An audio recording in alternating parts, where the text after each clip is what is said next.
everyone, it's Jan with What You Make It, and I am here to share some tips and techniques on working with multi-layered stamps. Now, they're not new. They've been around for a long time, and I'm sorry, I'm kind of keeping my hands here to keep the glare because both of these have shiny covers on them and I can't seem to get a non-glare for you. So I'm just going to keep my hands right here while I'm talking for just a minute. Multi-layer stamping isn't new. We have done it for years and years. There's some great Stampin' Up stamps. There's some great Close to My Heart stamps. These are Technique Tuesday, and you can tell just by looking at them that they are old, well-loved, well-used. I've had them forever and ever. These are copyright 2007, so you know that they're a little bit of an older stamp, but it's so fun to use multi-layer stamps because you get to add dimension. This is a new one from Papertrey Ink, and it's now going to go into my favorites category because I love working with them. This is called the Sweet Life, and it's roses and leaves, and there's a die that goes with it and everything else. I love working with them. So the images that we can get with multi-layer stamping are really cool, and I love that it adds dimension. This is a card that I did using the Technique Tuesday stamp. This is a little sampler that I did with the new Sweet Life stamp from Papertrey Ink, and I love the dimension that you get with multi-layer stamp. But in reality, I'm kind of a lazy stamper, and I know that we have all used our Stamp-A-Majig, and it's great, particularly when you're working with wooden stamps, because you really can't see where you're going to place the word or the multi-layer. So you really needed it, particularly before we were using clear stamps. But even with clear stamps, our blocks. Let me grab one here for us. Even with clear stamps, because of the thickness of the block, I found that working with multi-layer stamps was still requiring me to work with the Stamp-A-Majig. I know that Tim Holtz has told us many times that one of the reasons that the grid block works so well is that you can get right down on the stamping. And you know what? I believed him, but until I started pulling my multi-layer stamps out here recently, I didn't really know how great these grid blocks really can be. And I want to show you a comparison here. These are using those same two stamp sets. This one I'm going to call aligned layers, and that is where I use the Stamp-A-Majig and my stamp to align each one. There are lots of tutorials on using the Stamp-A-Majig, so I'm not going to really show you that, but I want to show you that I'm getting the same imagery with what I'm calling the freestyle with the grid. I'm going to show you one of the other things that I do now that I'm working with multi-layer stamps, and that is that I want to see how the colors are going to interact with each other. And you can do some test things like I did. That's exactly what I was doing with this. I got the stamp set and I just tried some different color combos. But if you're wanting to do some monochromatic stamping, and with the Sweet Life stamp in particular, I wanted to do some multi colors, tones within one color family. So I really wanted to work kind of monochromatically. But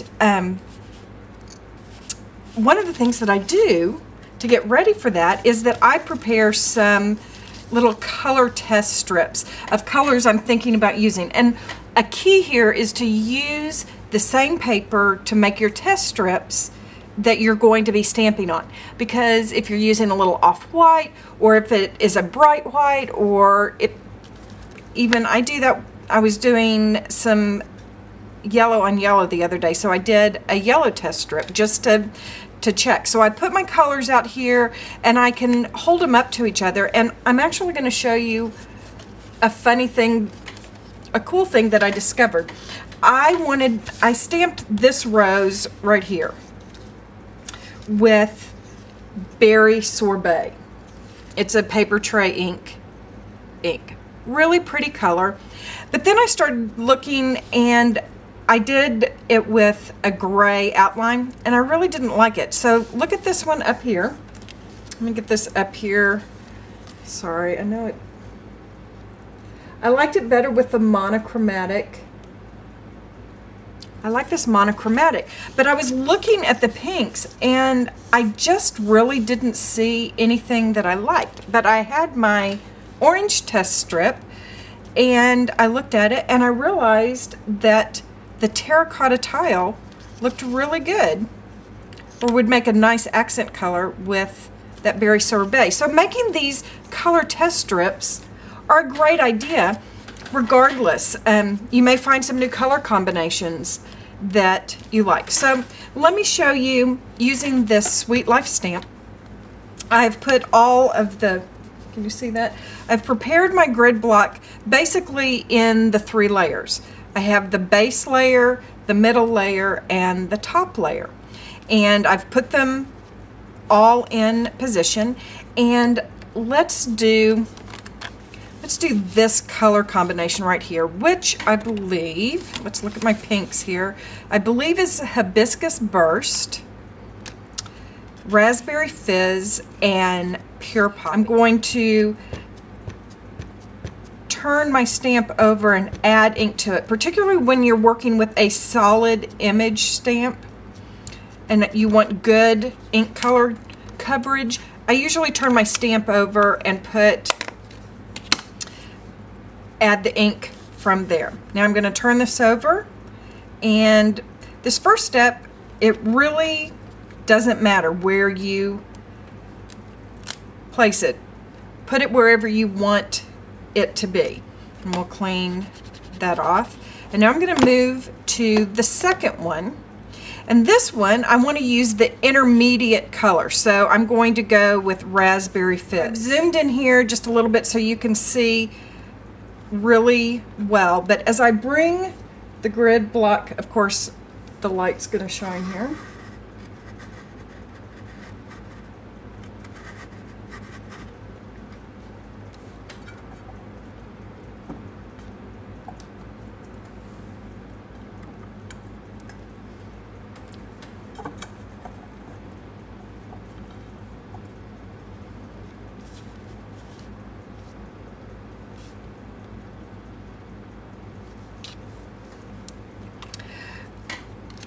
Okay, so I've zoomed in here where you can see this a little better. I'm adding the ink to my stamp, and now because I can see through the grid and there's not much distance between what I can see and where I'm actually stamping, I can align this right onto my previous stamp.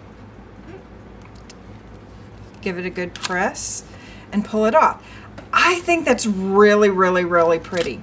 But these Papertrey ink stamp sets actually come with a 3rd layer. So now I'm going to add my Pure Poppy on here just to give it this pop of color, and just align your image.